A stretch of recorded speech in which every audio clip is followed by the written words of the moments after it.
Hi friends, అందరూ ఎలా ఉన్నారు? Welcome to Radha's Ravi YouTube channel. ఈరోజు మరి ఒక చిట్కాతో మీ ముందుకు రావడం జరిగిందండి. ఇదేంటంటే వెల్లుల్లిపాయలు మనం రెగ్యులర్గా తింటాం కర్రీస్లో కానీ ఎనీ ఫుడ్స్లో. కానీ ఏంటంటే ఇది లోపలే కాదు, మన శరీరం బయట కూడా చాలా చాలా యూజెస్ ఉన్నాయి. అవేంటో ఇప్పుడు నేను మీకు చూపిస్తాను. ఏం లేదండి, చాలా సింపుల్ రెసిపీ కూడా. ముందుగా ఇట్లా గిన్నె పెట్టుకోండి, స్టవ్ మీద గిన్నె పెట్టుకుని స్టవ్ ఆన్ చేసుకోండి. సో తర్వాత మీ దగ్గర ఉంటుంది కదా, ఏ ఆయిల్ అయినా పర్లేదండి, కోకోనట్ ఆయిల్. దాన్ని తీసుకుని నేనైతే ఒక పర్సన్కి సరిపడా చేస్తున్నాను.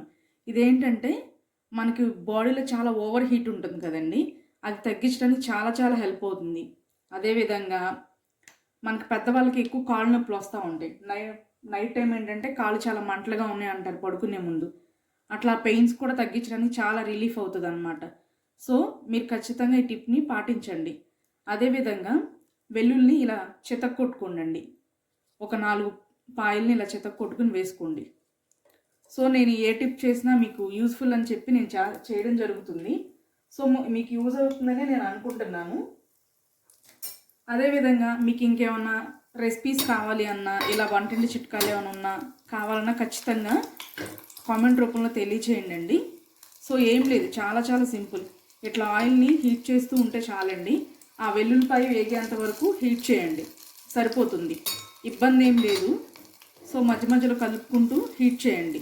ఇలా హీట్ చేసుకోవడం వలన గిన్నె మాడిపోకుండా ఉంటుంది మనకి. సో చూస్తున్నారు కదా ఎట్లా అంటే చిటపట ఎల్లుల్లిపాయలు మనకి తాలింపులో ఎగుతుంది కదండి, కొంచెం బ్రౌనిష్గా అలా ఎగితే చాలన్నమాట. సో కనిపిస్తుంది కదా మీకు. ఈ విధంగా అయిన తర్వాత గోరువెచ్చగా ఉన్నప్పుడే లైట్గా మీరు కుదుళ్ళకి మసాజ్ చేసుకోండి. సో మసాజ్ చేసుకోవడం వలన మీకు తలనొప్పి ఏమైనా ఉన్నా, వెంటనే వేడున్నా వెంటనే బయటకు రిలీఫ్ అయిపోతుంది.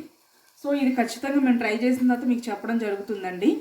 మీరు కూడా యూజ్ చేసి ఎట్లా ఉందో రిజల్ట్ అనేది కామెంట్ చేయండి.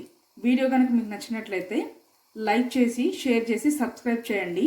ఇలాంటి మంచి మంచి టిప్స్ ఉన్న వీడియో కోసం వెంటనే మా ఛానల్ని సబ్స్క్రైబ్ చేయండి. Thanks for watching.